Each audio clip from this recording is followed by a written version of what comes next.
প্রিয় দর্শক, স্বাগত জানাচ্ছি আপনাদের সকলকে চ্যানেল আয়ের পর্দায় ফ্রেশ প্রিমিয়ামটি তারকা কথনের আজকের আয়োজনে।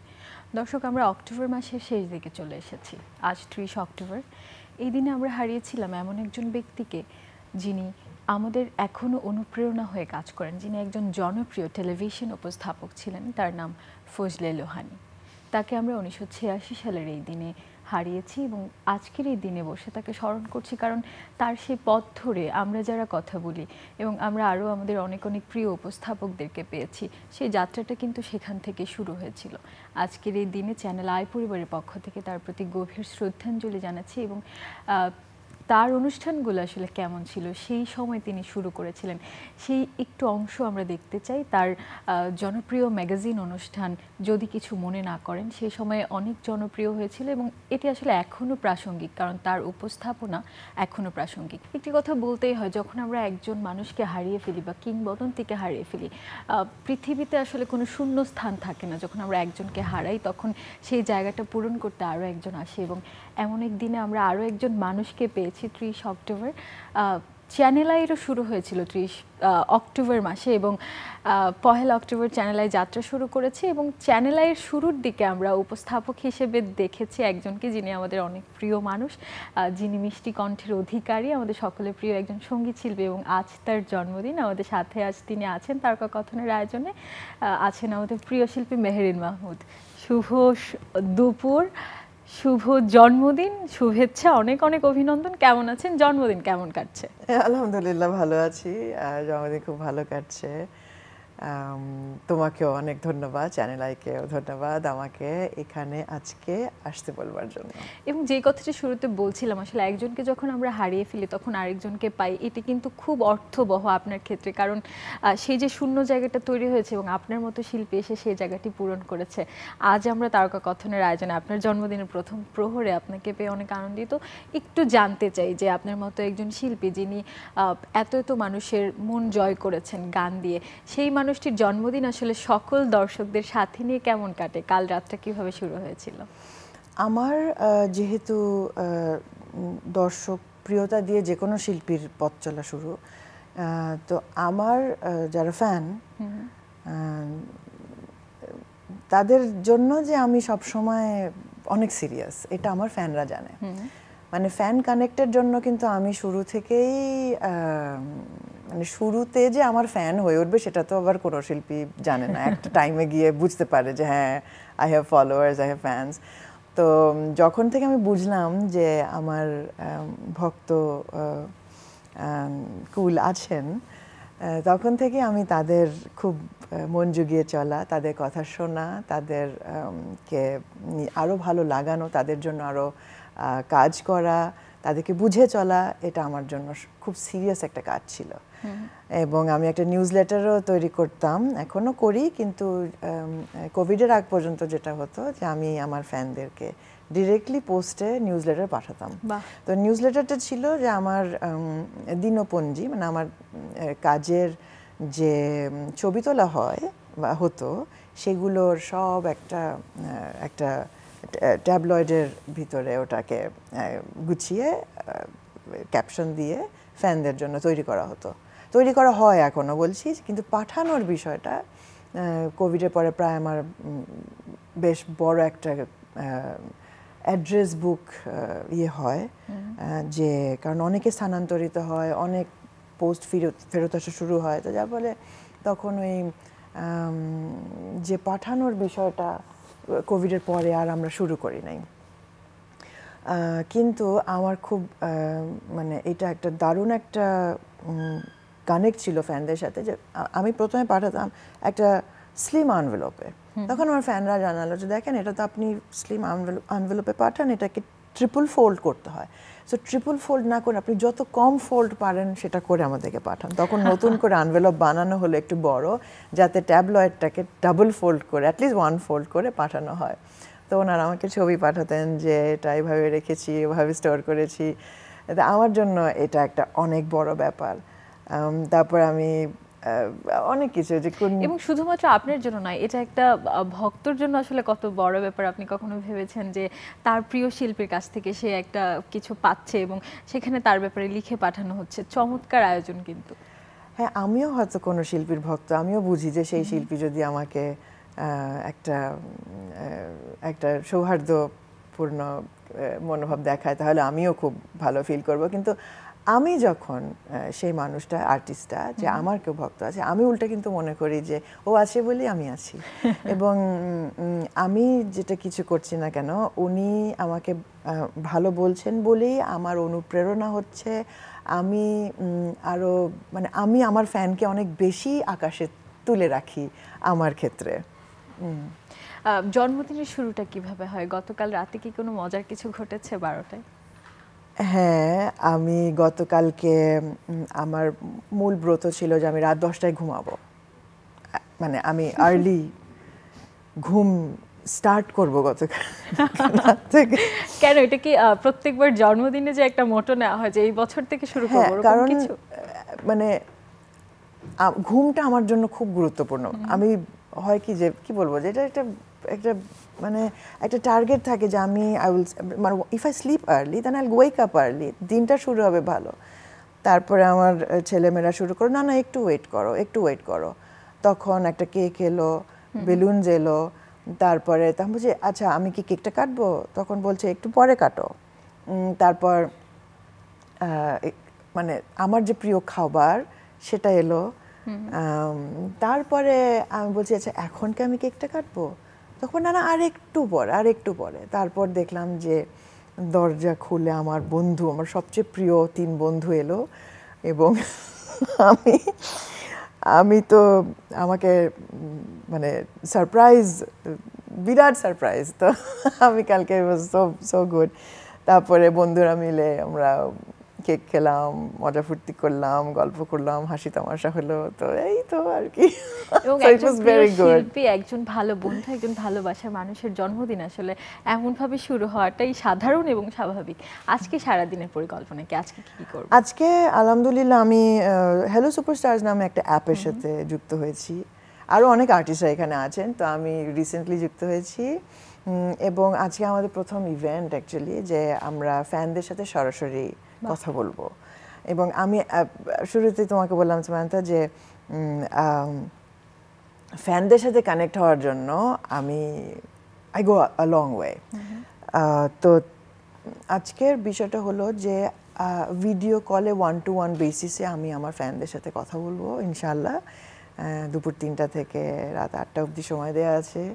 যারা এখানে এবার অ্যাপে সাইন ইন করে রেজিস্টার করে আমার সাথে কথা বলতে হবে।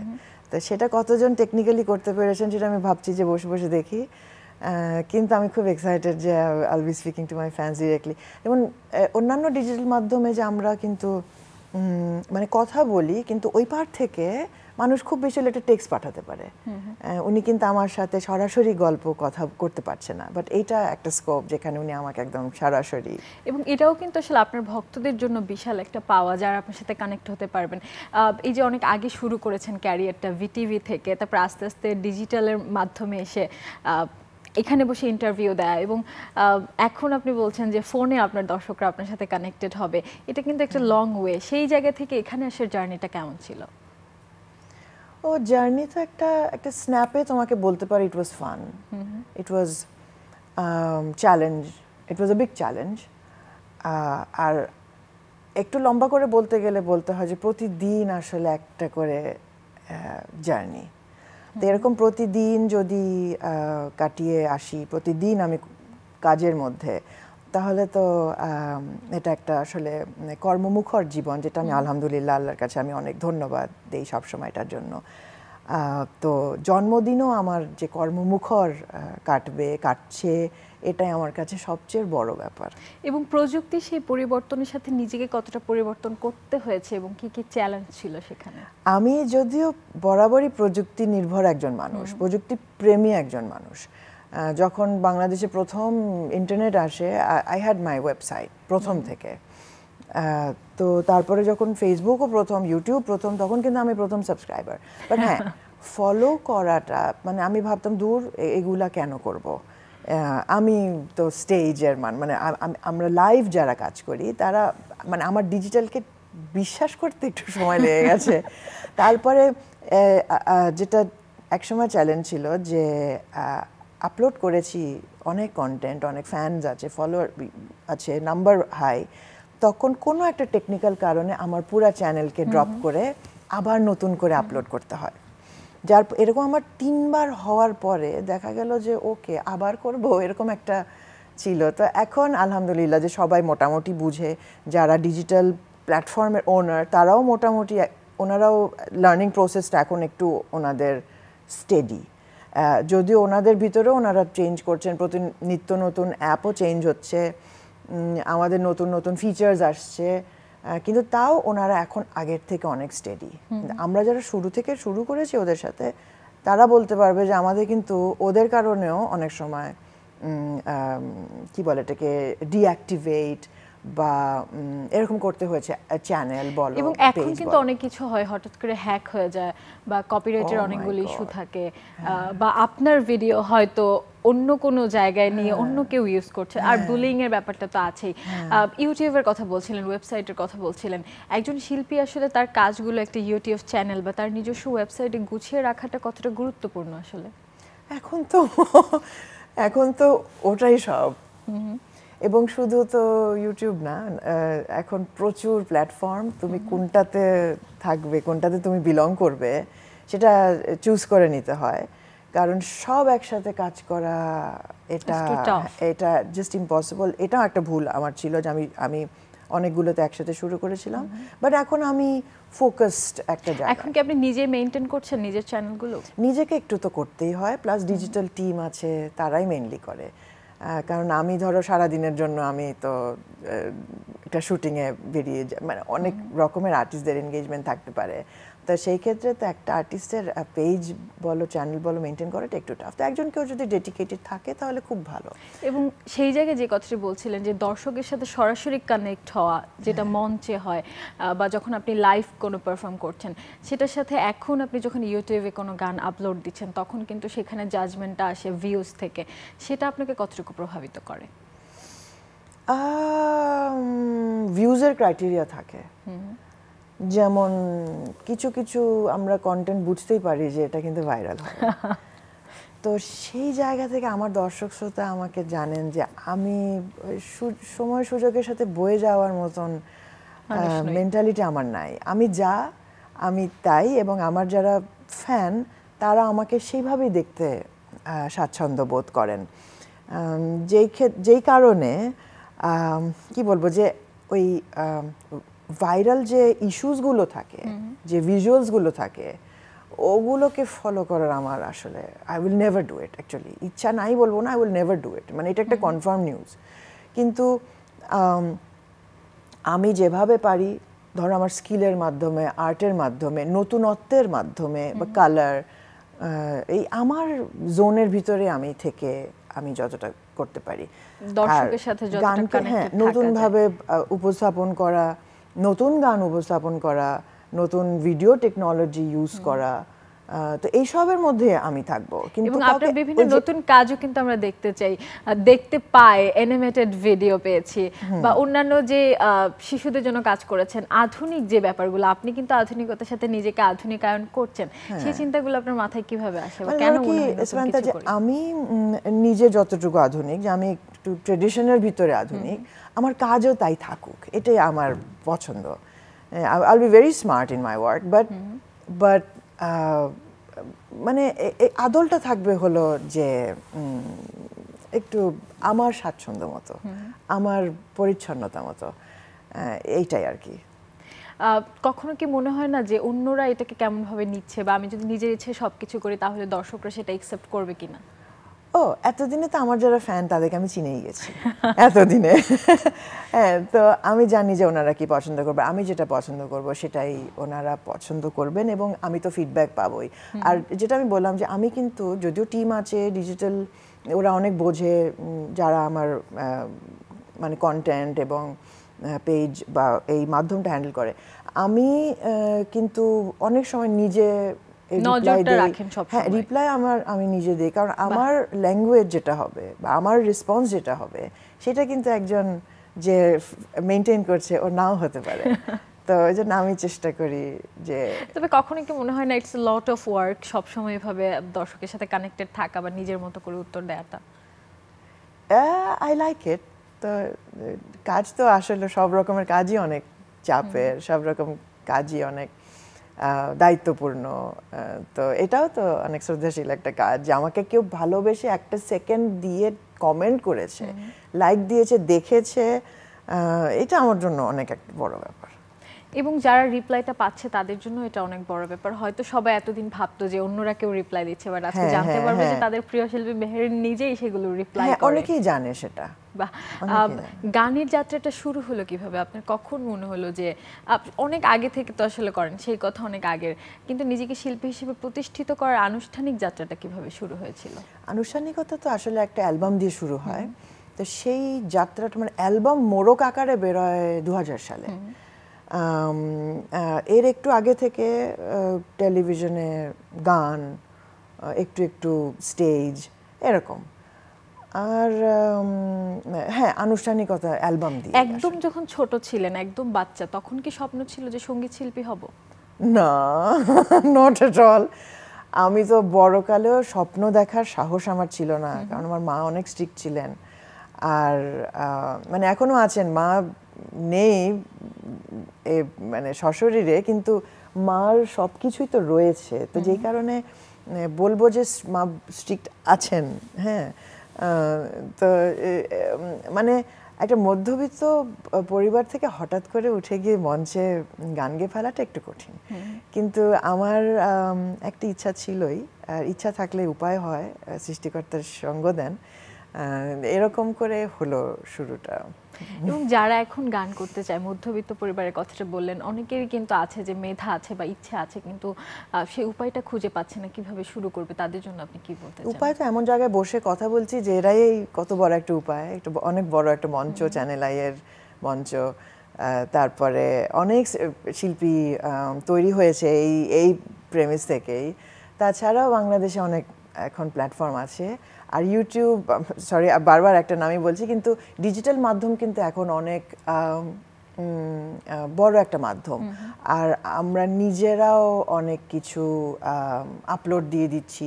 মানে একটা গান গেয়ে তো প্রতিনিয়ত প্রচুর মানুষ আপলোড দিচ্ছে। প্লাস এখানে আমি এটা অ্যাড করতে পারি যে আমি যে অ্যাপের সাথে যুক্ত হয়েছি, HSS, হ্যালো সুপারস্টার্স, সেখানেও কিন্তু একটা বড় প্ল্যাটফর্ম হলো যে তুমি তোমার গান আপলোড দেবে এবং সেখানে জুরি থাকবে, জাজ থাকবে। তো তারা তোমার গানটাকে দেখবে, জাজ করবে, এমনকি তোমার বন্ধুরাও সেখানে স্টার্স দিতে পারে। তো তুমি মান্থলি অ্যাওয়ার্ডেড হচ্ছ, ইয়ারলি অ্যাওয়ার্ডেড হচ্ছ। এটা একটা ভালো জায়গাও আসলেও যে নিজেকে তুলে ধরার জন্য, এবং বড় বড় প্রাইজেস আছে। আমার মনে হয় যে এখন জগৎ অনেক উন্মুক্ত, তুমি খালি গান গাইবে বা যেই তোমার আর্ট ফর্ম হোক, তুমি খালি সেটা করবে। এবং মেহেরিন এখন কি করছেন, নতুন কি কি আমরা পেতে যাচ্ছি? আমি মেহেরিন গানই গাই। আমি সবসময় গান গাইবার চেষ্টা করে এসেছি, আমি এখনও চেষ্টাই করছি। এবং যখন উপহার দেই শ্রোতামণ্ডলীকে, সেটা খুব প্রাণপণ দিয়ে দেই। আমি খুব আন্তরিকতার সাথে একটা কাজ করি, অনেক সময় নিয়ে করি, এটাও আমার ভক্তরা জানেন। হুটহাট কোনো কিছু আমি কখনো করি না, অনেক ভেবেচিন্তে সাবধানে 100 বার নিজে শুনি, তারপরে 101তম বার আমি আমার শ্রোতার জন্য ওটাকে এই টেন্ডেন্সিটা যেহেতু আছে, কখনো কি এরকম মনে হয় যে একটি গান যখন আমি গেয়ে ফেললাম, পাবলিশ করে ফেললাম, এরপর মনে হয় যে এর মধ্যে আর কিছু চেঞ্জ করলে ভালো হতো? সারা জীবন মনে হতে থাকে। হ্যাঁ, মানে একটা ধরো আমি কাজ করলাম, তারপর থেকে ভাবা শুরু হয়ে গেল, ইস কেন করলাম, আর একটু ভালো হলে ভালো হতো, ইস এটা কেন, এইখানে কালারটা কিভাবে ভুল হয়ে গেল ভিডিওতে, এইখানে গায়ক এটা কেন এরকম হলো। মানে এই তখন ভাবো যে জার্নি শুরু। এমনকি এই যে তোমার সাথে আমি কথা বলছি, পরে হয়তো গিয়ে এটা দেখবো আর ভাববো যে এটা কেন বলা হলো, এটা এভাবে কেন বসা হলো। সো আই এম অলওয়েজ মানে দি worst critique or the best critique. একদম পারফেকশনিস্ট আমরা বলতে পারি, একদম সবচেয়ে বেস্ট কাজটা আপনি চান। কখনো কেমন হয়েছে যে একটি ভিডিও আপলোড করার পর, গানটি গেয়ে ফেলার পর মনে হয়েছে যে এটাকে একটু চেঞ্জ করে এবং করেছেন? হ্যাঁ, একদম। হ্যাঁ, আর ডাউনেট, মানে একদম ওটা আপলোড করার দরকারই নাই, ওটা করে ফেলেছি তারপর আমি নামিয়ে নিয়েছি, এরকম হয়েছে। তো হ্যাঁ, অফকোর্স শিল্পী সত্তার ক্ষেত্রে কি এই কাজটা একটু সমস্যা সৃষ্টি করছে না? করে, হ্যাঁ, কিন্তু আমার যে শিল্পকর্মটা এত কষ্ট করে করা, সেটা তো আসলে তার ফুল ফর্মে যেতে হবে শ্রোতার কাছে, এবং শ্রোতাও দর্শকও ওইটা দেখে যেন 3টা মিনিট উনি ওনার ওয়ার্থ ওয়াইল ফিল করেন। তবে শ্রোতার এখন বা দর্শকের এখন মানে ইন্টেনশন বা মাইন্ডসেট একটু পাল্টেছে। ওনারা পছন্দ করেন ক্যান্ডিড জিনিস বেশি দেখতে, যে আমি হয়তো তোমার সাথে কথা বলছি, এটাই ক্যান্ডিড ওনারা দেখতে চান, বা আমি কোথাও হেঁটে যাচ্ছি, এই জিনিস মানে আর্টিস্ট কি করছে ওইটার একটা বিহাইন্ড দ্য সিন ওনারা বেশি পছন্দ করেন। গুছিয়ে একটা কাজ যে আমরা আগে উপস্থাপন করতাম, বা যে মেন্টালিটিটা আমি তোমাকে বললাম যে অনেক পারফেকশন দিয়ে একটা কাজ, ওইটার এখন একটু অন্যরকম ফর্মে কিউরিওসিটির জায়গাটা বেড়ে গিয়েছে হ্যাঁ, কিউরিওসিটি অনেক বেশি। এবং এখন তো আসলে রিলসের যুগ, এখন মনোযোগ ধরে রাখা অনেক বেশি কঠিন। সেই জায়গায় আসলে একজন শিল্পীর গানটা তো একটা 3 মিনিট বা 4 মিনিটের হয়ে থাকে, সেটি আসলে দর্শকরা কেমন শোনে বা কেন শোনে, এবং শিল্পীর জায়গা থেকে আপনি কি মনে করেন যে মনোযোগ ধরে রাখার জন্য একটা গানের মধ্যে আপনার কি কি এফোর্ট দিতে হয়? হ্যাঁ, আমি মনে করি দর্শকরা এন্টারটেইনড হতে চান। ওনারা গানের সাথে কিন্তু কানেক্ট হয়ে যান। অনেক ভাইরাল গান হচ্ছে, আসলেও ভাইরাল হচ্ছে অনেক গান, অনেক গানই শুনলে ভালো লাগছে, ভিজুয়ালস দেখতে ভালো লাগছে। আমি নিজেও অনেক সময় গানটাকে খুঁজি, যাই এটা একটু আসলে ভালো হয়, কেউ যদি রিলস করে খুব ভালো হয় দেখতে। এবং আপনার গান দিয়ে যখন কেউ রিলস বানাচ্ছে, টিকটকে যাচ্ছে বা ফেসবুকে ছোট ছোট রিলস আমরা দেখতে পাই, তখন আপনার কেমন লাগে? ও মাই গড, ওটা তো ঈদ। আগে কি হতো জানো, যে আগে হতো যে রাস্তার মোড়ে স্পিকার যে বাজতো, আমি তো গাড়ি থামিয়ে বসে যেতাম যে আমি একটু শুনি, আল্লাহ ইজ ইট রিয়েলি ট্রু। তো আমার ভীষণ ভালো লাগে, ভীষণ ভালো লাগে। এবং নিজের শিল্প সত্তাটাকে এইভাবে আপনি অনুভব করেন বলেই আপনি সকলের এত প্রিয়। আপনাকে অনেক অনেক ধন্যবাদ আমাদের কাছে সময় দেওয়ার জন্য। আপনি আপনার জন্মদিনের কেকটি কাটতে কাটতে তার কথা। Thank you Samantha, thank you so much, thank you channel I, thank you. শুভ জন্মদিন। Thank you so much. আপনার মতোই আমরা এখানে ভালোবাসা দিয়ে দিয়েছি কেকের উপর। So sweet. শুভ জন্মদিন প্রিয় মেহরিন, এবং আপনি গান দিয়ে আমাদেরকে আরো সমৃদ্ধ করবেন সেই প্রত্যাশা আমরা রাখছি। Thank you so much. কি সুন্দর গান। এটা খাবো না এখন, বুঝছো, কাটলাম খালি। অনেক ধন্যবাদ প্রিয় দর্শক, যারা এতক্ষণ আমাদের সাথে ছিলেন তারকা কথনের আয়োজনে আপনাদেরকেও ধন্যবাদ জানাচ্ছি। মেহেরিনের সাথে আমরা তার জন্মদিনের প্রথম প্রহরে ভীষণ সুন্দর একটি সময় কাটালাম। তার আজকের পুরোটি দিন আনন্দে কাটবে এবং তার নতুন নতুন গানে আমরা অনুপ্রাণিত হব, আনন্দিত হব, সেই প্রত্যাশায় তারকা কথনের আজকের আয়োজন থেকে বিদায় নিচ্ছি।